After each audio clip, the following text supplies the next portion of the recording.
So let's say that you had trouble with the single leg stance portion. So you're standing, you didn't get to 30, either 20 seconds with your eyes open was too much, or when you close your eyes it just went to heck.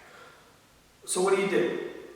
We're going to do release, stretch, and train just like everything else. So the first thing we're going to do is get into that arch, much like we got in with the cowboy skin. It's really no different. And I don't feel bad that this is on here twice. You can't give your feet enough love. The sneakers that we wear are so thick and really reduce the amount of sensation that comes in from that part of your body, and therefore reduces the force output. So take this, same exact thing. You can do seated if that's like easier, but it's best if you stand because then you're actually getting some more standing balance. So we're going to scan, we're going to go fifth toe, fourth toe, third toe, second toe, first toe. Still, my first toe is definitely the one on this right side that could use the most love. And again, I'm not going to the toe, I'm just going to the ball of the foot in that direction and stopping before I even hit that ball of the foot. So I'm going to go third toe, let's say, and I'm like halfway in, I'm about like right here on my arch. So 3 slow breaths, nice and easy, 5 seconds in, 5 seconds out, and then I'm gonna flare my toes, curl my toes, flare my toes, curl my toes, flare, 3 to 5 of those. The next thing we're gonna do is that stretch, which I'm gonna show you over here on the wall. The stretch we're gonna use here is try and get that arch to normalize its length again.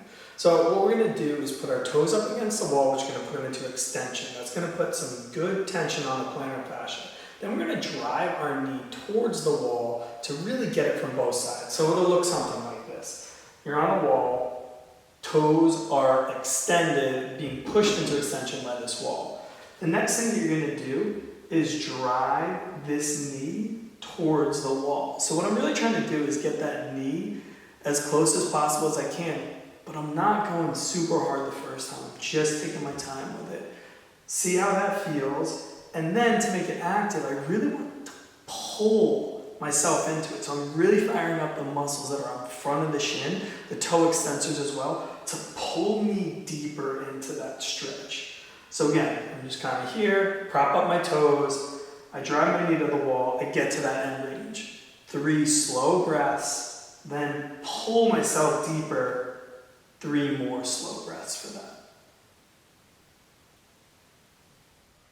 So for the training for the single leg stance, we're going to get into a single leg stance position, but then give a little bit of perturbation. So pretty simple, take your fire strap, stand on your inside leg, take your outside leg and bring it up to about 90 degrees. Then you're going to pull the strap into your chest and push it away 10 times on each side. You can play a little bit of a game with yourself. In the beginning, it might actually be challenging, so the person might get to 4 or 5. So say, hey, if you get to 5, then great, but if you don't, you gotta start over. And you can say, set gates at like 3, at 6, at 8, whatever it might be. But really, you want them to be able to bury this big knuckle into the ground, spin that leg away, stand real tall, other leg up, pull into your chest. Should be able to get 10 of these nice and easy.